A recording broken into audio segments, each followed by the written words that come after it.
Todas las personas tenemos una huella de carbono.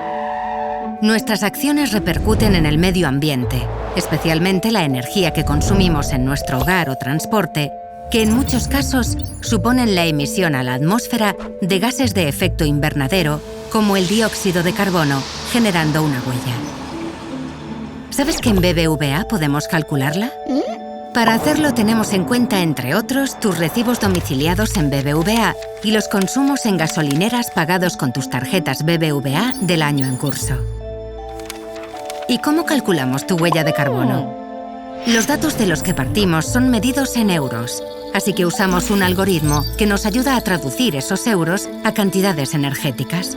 Por ejemplo, si calculamos combustible, tenemos que dividir el importe que nos hemos gastado por el precio estimado del litro de gasolina para obtener la cantidad física en litros de combustible. Y cada uno de estos litros emite unos 2,5 kilos de carbono a la atmósfera.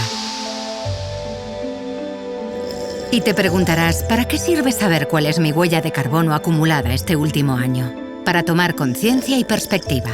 Porque no es lo mismo saber que has emitido 2.511 kilos que pensar que eso equivale a 13.797 kilómetros recorridos con un coche de gasolina. ¿A que no? En BBVA te proponemos una serie de ideas prácticas para que en tu día a día ahorres tú y ahorre el planeta. Descubre también en nuestra app soluciones y productos para reducir tu huella de carbono.